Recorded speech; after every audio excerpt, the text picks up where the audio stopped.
No role plays, no conference calls, no BS. Chris and Lorenzo share 4 decades of combined experience to help you become a more effective leader. This is Hacking Your Leadership.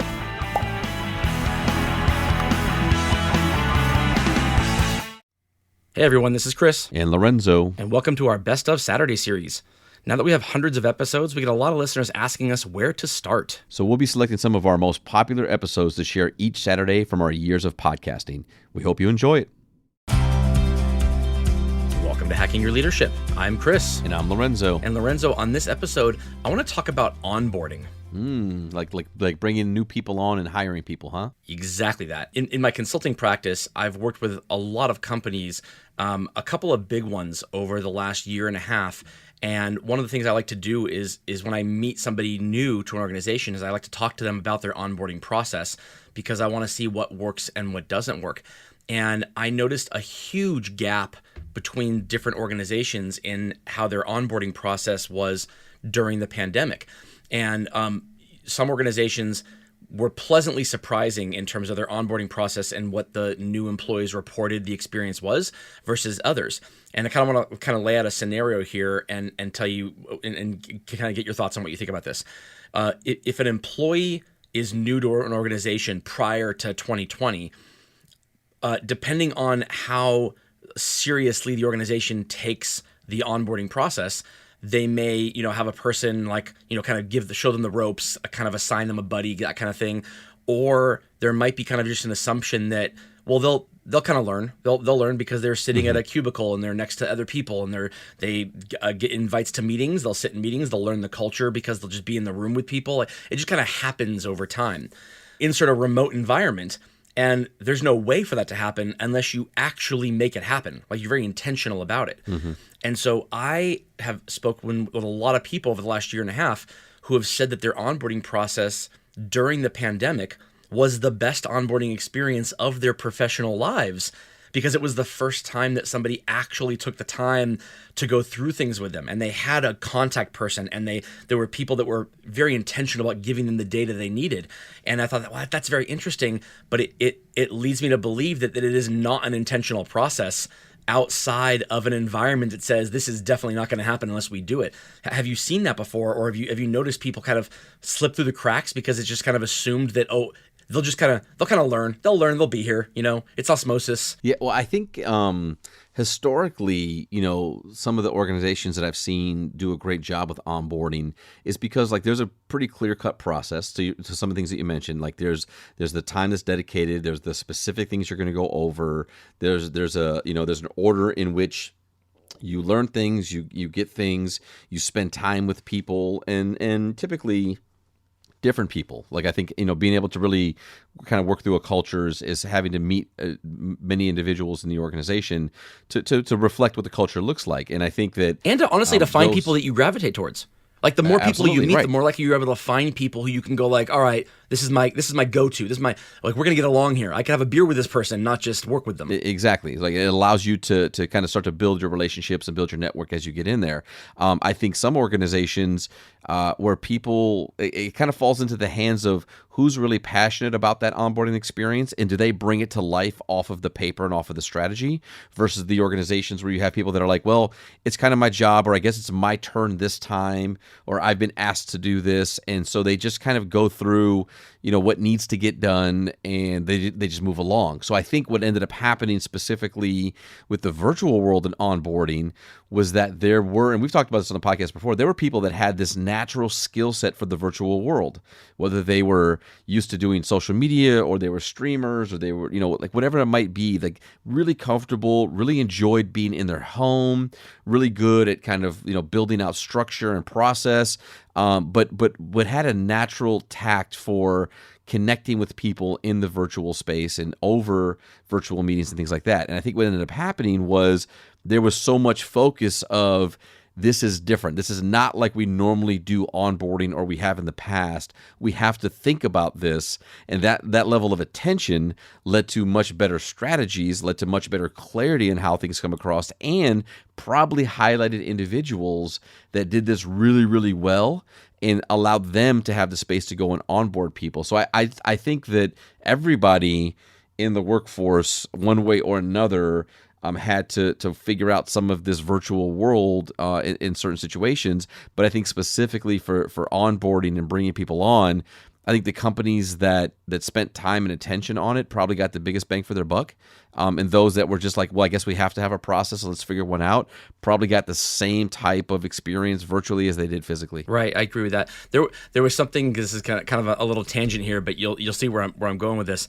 I learned very recently that when I was growing up, you're always taught that, back in the days of the frontier, or the founding fathers days, the average age that people lived to was like 40 something or 30 something or 50, whatever that is, right? And then you start to read stories about people that are famous living to the 80s and their 90s, and you're like, wow, they really bucked the trend. It's like, no. What really was happening was that the death rate in childbirth and in infancy was so high because of the lack of medicine that it skewed the average. It wasn't that people were like on average dying at 40. It was that there was a lot of people dying very, very young, and therefore it made the average lower. But there was still plenty of people living into their 70s and 80s and 90s, right? And so I think the same thing happened when it comes to turnover. We've seen stats for years that say that the average tenure in an organization is 3 years, 3.5 years, 3.5 years.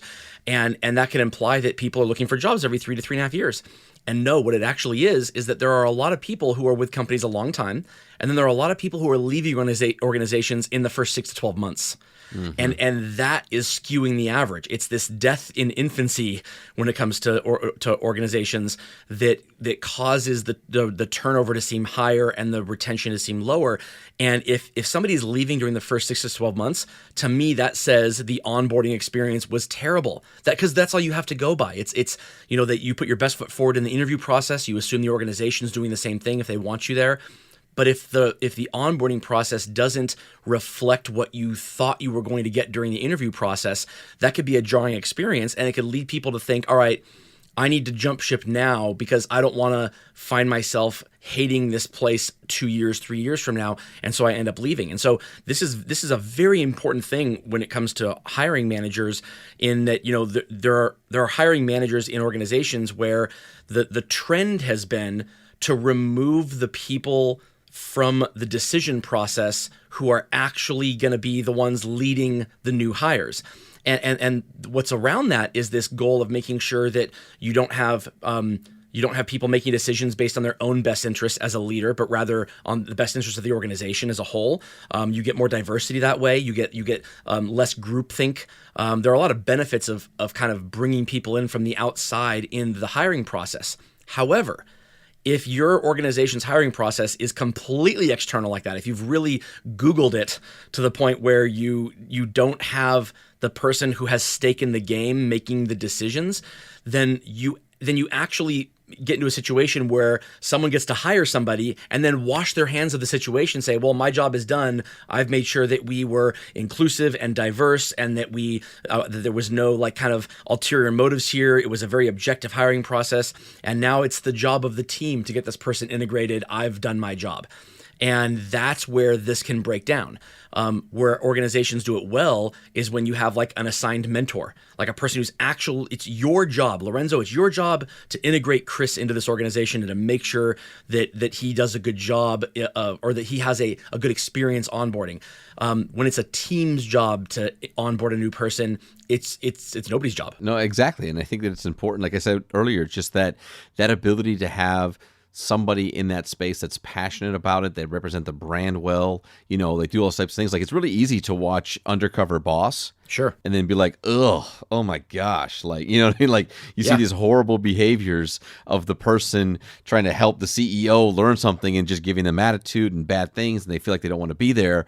But like that is actually like not in your face that way, but that comes to fruition quite a bit when you have somebody who is maybe responsible for onboarding but isn't engaged in onboarding. Maybe they're capable of training people, but they're very dry.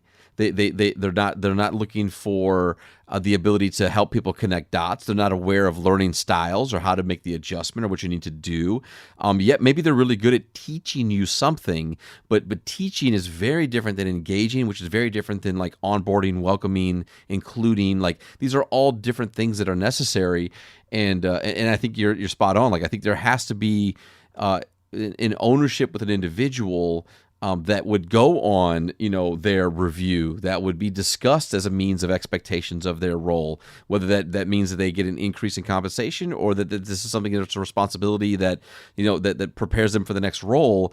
But that type of, I think, clarity and responsibility is then what creates the right environment for onboarding, which then allows people to have not only a great hiring experience, but a great onboarding experience. And then at that point, now they are truly just simply being assessed on their ability to do the role that they have been hired to do, and those types of expectations, without the element of maybe not feeling welcomed, not getting the right type of training, not feeling like they've built a network out, or that they have a resource when they have an issue or a problem. Yeah, that's so funny that you say that about clarity, because Gallup comes out with new data every year, and their most recent data from last August said that 1 in 5 employees reported no onboarding experience at all, and that 3 in 5 reported a less than good onboarding experience. And to have no onboarding experience at all, implies that I don't know how I would ever stay at a job or even know what my job was if there was no onboarding experience at all.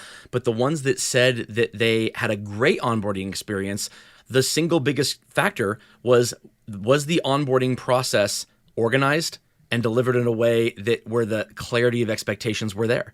Like this is, you're kind of laying out the first 30, 60, 90, and 180 days for an employee of this is what you should have done. These are the trainings you should have accomplished. This is how you should be integrated, kind of laying it out for them on a way for them to kind of look at and go, all right, am I on track to being on board? Am I on track to being where I should be? Because you want to talk about a psychological jarring experience for an employee, it's I'm not spending time on my job because what I'm worried about is, am I up to speed?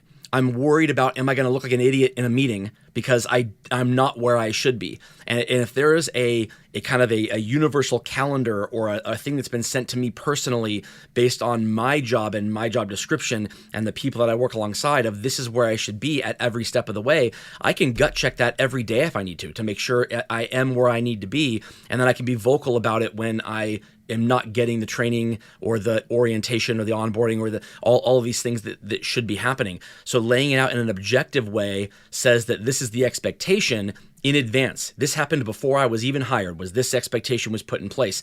Am I meeting it? Am I exceeding it? Or am I just kind of being left to fend for myself?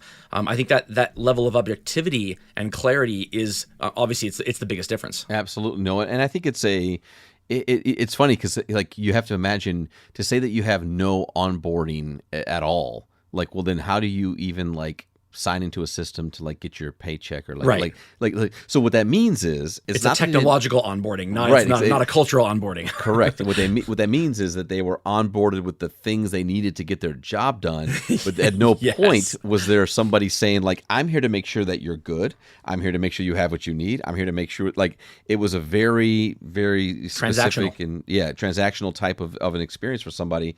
And that's probably why it feels that way. And I think that a lot of organizations, based upon the industry, probably have a lot of that approach anyway, especially if you think about like very specific industries where maybe somebody is educated or they have specific, like I think about like a developer or an engineer, or there's things that you do.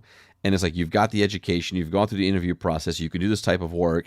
And then day one is like, hey, everybody, meet Chris. Chris is our new developer, engineer, whatever the case is. He's working today. He's going to sit over here.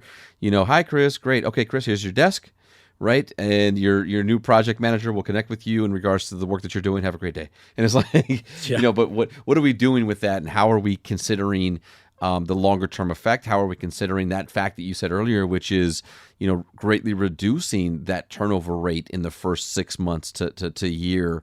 And so much of that, I think, has to do with not the work itself, but more than likely, like how people feel they're being treated, how they feel they're being welcomed, how, what resources they have and who do they talk to. Like, so much of the social people element of that, I think, is probably behind those types of decisions to say, I worked hard, I got this job, I'm here now, and I don't want to be here.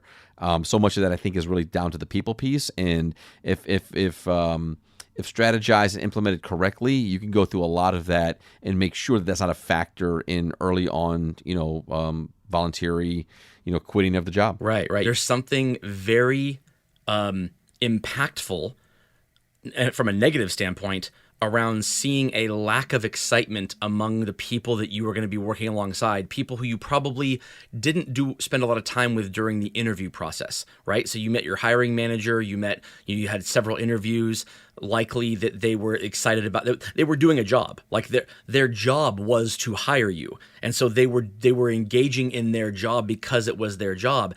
Is it the job of me as a contributor in an organization? Is it my job to onboard a teammate? Well, if that's part of my job description, then I'm likely going to do it better than if it's just assumed that, oh, hey, you know what? One of the things that you have to do while you're here is onboard new employees, make them feel welcome. It's like, okay, there was no process around the job description piece of that is my job to onboard new employees. Therefore, it's going to be an inconsistent experience on whoever the person is, and they're going to get the impression that the work that I'm putting into their onboarding was an afterthought because my primary responsibility is whatever my day job is. That's my job. That's my day job. And so if instead, when a person is introduced to the new team, you're saying, all right, Chris, this is Lorenzo. He's going to be your mentor for this week.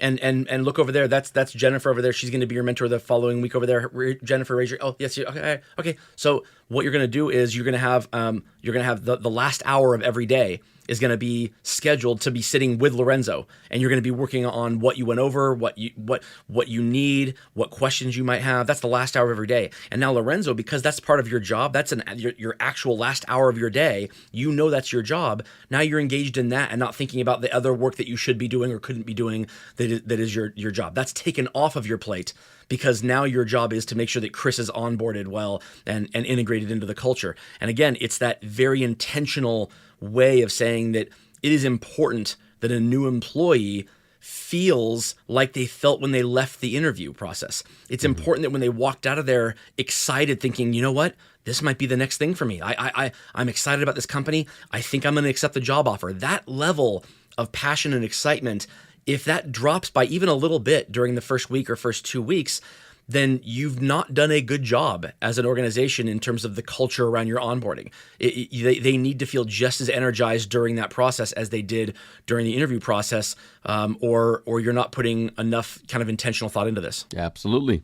And with that, it brings us to this episode's 1 minute hack. But first, a few words from our sponsors. The 1 minute hack. All right, this episode's 1 minute hack is around intentional onboarding. There are two parts to this. One is begin talking to your team right away in aggregate around that part of their job is on the onboarding process of new employees for that team. This is before you hire a person. Start now. Start talking about the fact that when a new employee starts, these are the things they're going to need in order to get integrated, up to speed. Create a plan that looks at 30, 60, 90, and 180 days for onboarding that new employee, and talk to the team about their responsibilities around it immediately. And then when an actual employee gets hired, that talk goes from the aggregate of talking to the team to actually assigning it to an individual or to multiple individuals on a timeline. Today, this is your responsibility. You're going to meet with this person, and it's very intentional and it's laid out. It's scheduled time. That scheduled time will make sure that any new employees who don't necessarily feel comfortable reaching out or they don't know who to reach out to, that it's almost mandatory that we're going to sit and we're going to talk. And if there's no questions and they're feeling like it's going well, then it's a time for that person to just get to know know another individual with the organization and possibly having it be a jumping off point for a personal relationship that could lead to them feeling more integrated into the culture of the organization to begin with. So it's very intentional. Talk about it in aggregate with your team, and then assign it to individual people on a daily basis when it comes to onboarding new employees. Yeah, I think it's a great 1 minute hack. And again, just to underscore just the idea of having intentionality and a structure and a purpose of making sure that you have a plan. And the more time and attention you put into that plan, I think the better output you have in regards to how people feel about onboarding with an organization. Yeah, I completely agree with that. And lastly, don't underestimate the importance of some type of a welcome package, like a care package. Don't half-ass this. This isn't just like, oh, here's your Post-its that are branded with the company logo. It has to be something better than that. Something that you can put into it to say to a person, we see the importance of you being here, and we're taking this seriously. This isn't just something that is like a box we're checking. We're being intentional about it from the first moment you sit down, because that will hold us accountable to being intentional about it as you go through the process. Absolutely. And with that, it brings us to the end of this episode. This is Hacking Your Leadership. I'm Lorenzo. And I'm Chris. And we'll talk to you all next time.